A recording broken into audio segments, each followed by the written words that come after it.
I heard the horses before I saw the riders. Iron shoes on rock. The sound jumped from cliff to cliff like snapped strings. I ran south toward the one place sane men avoid, the sea cave under Cape Tainaron. Fishermen say the underworld breathes there at night. I chose the door the living avoid. They shouted in Persian, the clipped bark of scouts, and I heard my name in the wind. Alexander! 3 days earlier, near Tegea, I killed their general in a fair duel. Steel speaks, men fall. His men didn't care about honor. They wanted my head pickled and shipped east, so I ran. The cave mouth gaped at the waterline, black and wet. I slid down scree and into the dark. The air dropped sharp and cold. Sun ended at my shoulders. I told myself, keep moving, breathe, live one more hour. Behind me, the horses refused the foam. The Persians argued at the threshold. Hard voices turned soft with fear. They knew the stories. So did I. Some say Apollo split this cliff and made a gate for souls. Some say an older goddess waits deeper in. Hair alive, eyes that close last. I wasn't here for myths. I was here because I wanted to live. I lit a resin torch. The flame showed what legends clean up. Shapes of men, not statues. Frozen in their final thoughts. An open hand begging. A soldier crouched behind his arm, as if stone could hide from stone. A fisherman on his knees, head turned away, throat bare. Real things clung to them, broken sandal straps, a chipped tooth. I thought, this is what fear looks like when it wins. Eyes down, walk. My breath hung white. Water ticked from the ceiling. The torch cracked. The tunnel widened into a chamber that swallowed sound. I felt small, like I was inside someone's chest. I heard her before I saw her. A woman's voice. Not a song, just a held note, testing the room, like bronze touched by rain. Something old clearing its throat. Stop, hoplite, she said, calm, close. One more step, and you are mine. I let the torch sink to my hip and stared at her feet, bare, pale, wet to the ankle, human toes. She sat on a fallen pillar crusted with white shells, the top cushioned with moss that never saw the sun. The snakes on her head lay quiet, like sleeping ropes. I didn't come to fight. I said. Only to live longer than the men behind me. She laughed, kind and mean in one breath. Alive means many things here. Say your name. Alexander, son of Myron. I know. I smelled your story in the seawater. She tilted her head. The air shifted. You felled Parthava the Tall. The men outside carry ropes, 7 lengths to tie your pride to your corpse. The torch spat. I kept my eyes on her wrists, thin bones in blue light, shell bracelets wet with drip. The snake stirred. Cold moved up my legs. I thought, this is the moment I either die or change. You know my enemy's name. Tell me yours. They say Odora when they want forgiveness. They say Gorgon when they want to forget I was someone's daughter. The snakes woke, tongues tasting my heat, bodies tightening and loosening like reeds in a tide. My true name is for those who choose me. Pebbles rolled at the mouth, a muffled curse, leather and lamp smoke. The Persians tested their fear. I had choices, but all of them went down. You can leave, she said. Let the East take you apart. You can rush me and become a warning. Or you can accept my offer. What do you offer? A pact. She rose. Her steps made no sound. Stay of your own will, and I will remove what most offends the gods on my behalf. What's that? She said. Fear. Fear of me. Fear of what my eyes do. I will make you immune. I heard every old story shake its head in mine. No good bargain with a curse. But the living had counted me and they were tying knots above the surf. I asked the question that mattered now. You were a priestess? I swept Athena's floor, kept salt off the steps, wind in the torches. That was my holiness. Her voice thinned but didn't break. Then Poseidon came through a door no man should open and took me by force in the sacred place. Athena saw the aftermath and punished me, not him. Gods do not punish each other. They punish the weaker hand. And I have sat here ever since the sand learned our names. If I agree, you won't? Turn you to stone? No. Not if you love your choice more than you hate your fear. That's not a promise. Nothing worth having is. A bronze heel scraped outside. Numbers beat myth. Maybe 50 men. Fire flared at the cave rim. Odora lifted her chin. The snakes drew a long breath. Decide. Yes. What do you give? My will. The part kings try to buy. Then take what I give. She took my hands. Her palms were winter water. The snakes slid over my shoulders. 12 slow touches that raised neat rows of bumps. They tasted my skin. They marked me. Small pricks like stars pressed into wet clay. My breath went out and back, changed. Look. I lifted my eyes. I was ready to fake it. I didn't need to. The panic didn't come. No lock, no iron in the blood. The curse stayed down. She watched me with a human face, and somehow that hit hardest. She looked like a woman told to hold still until men stopped lying. Narrow face, high cheeks, pale lips, eyes the old green of wind on the Aegean. The snakes framed her in shades of moss, fennel, char, and the rare white of cave eels. They didn't threaten, they attended. It worked. She whispered, not proud, relieved.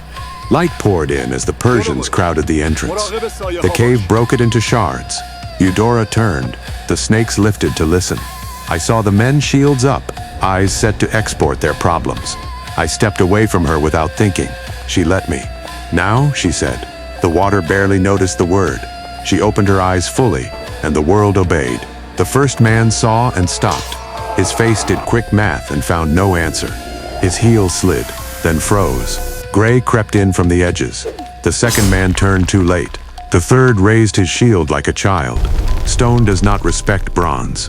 One by one, they took their last human shapes and joined the cave. It wasn't quick. It wasn't kind. It was clean. When it ended, 50 new pillars stood. Torches burned. Surf breathed. Odora closed her eyes. The snakes folded like sailors furling ropes. Cold filled the room. I waited. She made space for me to speak first. Thank you. I meant it and also didn't. Gratitude feels strange among statues. You belong to no one now. That includes me. Stay because you choose it each dawn. She walked deeper into the dark. If you stay, you'll learn the house. If you leave, you'll carry its silence. I followed. I told myself, don't pretend you don't want to know what's farther in. Underground, days don't count. We made our own measures. The cave had rooms named by what they did to you. The listening vault where drip and heartbeat matched until anger ran out. The salt gallery, where air cured fish and we ate with our hands. She tasted tides like a map. The ash bridge, where the floor was the ceiling for something older. I learned to stare forward and not pray to what looked back. If day means anything, she used those for lessons. Plants that live without sun. Slick fungus that stops bleeding. A pale stalk that smells like copper and cleans water. Moss that hides blades, which stalactites make mineral bread when the sea freezes. She knew how to live here, I learned. I thought, this is a different kind of army. Skills instead of spears. If night means anything, she asked about war, not numbers. The feeling in the chest, the last breath men try to swallow. I answered because there was no one left to impress. How a line sags when a champion falls. How the back of the throat tastes when you know help won't reach you. The cheap piece of surviving. Saying it out loud thinned something heavy in me. Do you regret it? She asked. The pact? The truth surprised me. I expected to. I don't. Prisons change shape when you hold the key. Dry voice. The snakes whispered like reeds. On our 9th day, counted by hunger and sleep, we stood at a slit where sea light cut a blade across the water at sunset. She leaned into the heat with eyes shut. The snakes basked. You can go. Now or tomorrow. I won't stop you. You said there's no turning back. I lied.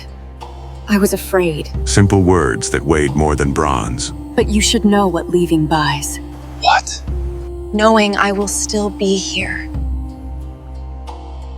And living with A new that. kind of trap, duty. Then I won't go.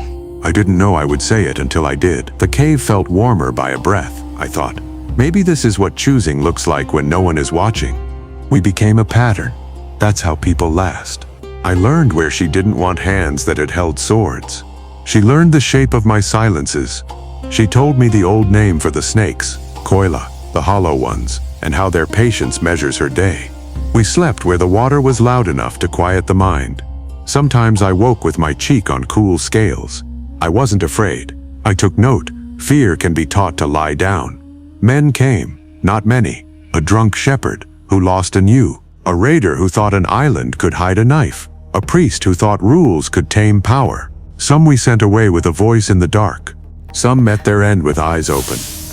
Once, carrions tried to smoke us out. There's a shaft above the entrance that speaks to the sea. They didn't study it. Their fires fed their own deaths. Smoke rose the way stone told it to and fell on them through another mouth. 2 hours later, 6 new watchers stood in the first chamber. Afterward, Odora sat with them and told each a story from the day before they chose wrong. Her memory doesn't sleep. I thought, kindness can look like witness. Outside, seasons turned. Storms wore themselves dull on the headland. Stories shifted. Mothers warned sons. The Gorgon collects braggarts. Sailors left honey on the path. Fishermen felt a presence when they spared small fish. I became Rumor, the man who walks with her and looks and lives. We tested the pact. Could I meet her gaze while angry? No. The mark held, but pride tried to outrun it. I learned the edge the way you learn a cliff, by slipping a little, catching salty grass, and remembering where you fell. It left humility-shaped scars on my instincts. One night I asked the waiting question. How does it end for me? All endings are one. Only the path differs. You might leave tomorrow and get stabbed for a purse of olives. You might stay and die at 90 with my hand on your chest. You might turn to stone if your mind confuses fear of me with fear of losing me. She let me sit with it. We can choose how we live. Death chooses what to make of it. One morning, if that word fits, the sea brought a satrap's ship with painted eyes, orders, patience. A priest with words, he said, could blind curses. They lit braziers and sent smoke down the shaft again. But this time, they read the wind. The smoke stayed. The cave thickened. Breathing rasped. I took Odora's hand. She pressed my wrist until my pulse slowed. Stay. The snakes flattened to save strength. I crawled to the shaft mouth in the dark. By memory, statues felt like both accusation and invitation. At the throat I heard the priest chant lines made by men who, like fear, organized. I set a shell bowl where the shaft narrows. A shell from a creature that lives 1 century-long life and becomes salt. It drinks smoke.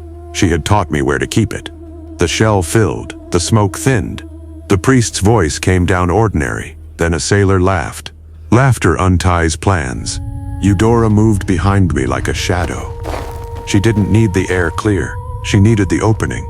She aimed her gaze at the angle the shaft offered.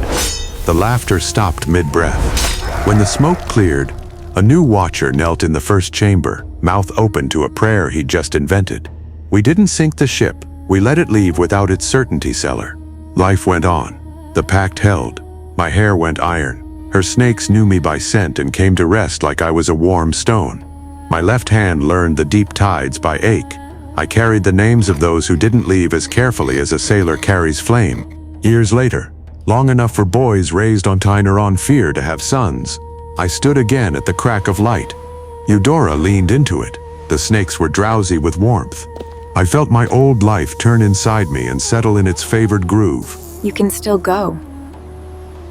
The path up is loose but holds. I know. Would you want me to come? Her voice didn't shake. She doesn't beg. That's not how curses survive.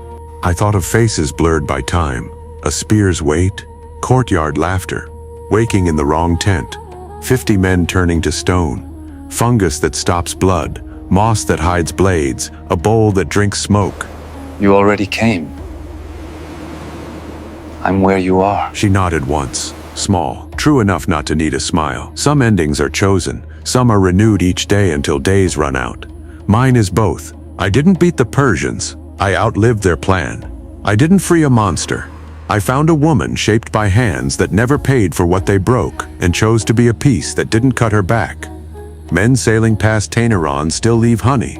They warn their sons about looking too long. If they come in shouting, the cave answers and the watchers multiply. If they come asking, a voice tells them where the cliff holds and where it drops. They walk away calling it a miracle. They're wrong. It's a choice. I'm not the prisoner of a curse, not the hero of a tale. I keep a threshold. The cave knows my measure, the snakes know my skin. Odora stands where sea slice warms her eyes. If there is an end, it will come as all ends do. Breath, then none. Until then, men will test what lives under this headland, and stories will fail to explain it. A woman once told to hold still forever, now moves through her home without looking down. And there is me, Alexander, a man with no place above anymore, partner to a patience that outlasts empires. They call us cursed. They leave offerings and hurry away. We eat the honey, we let them go. And under Cape Taineron, where the underworld breathes at night, we count the drips. We listen to the sea, teach the same lesson to different rocks. We go on.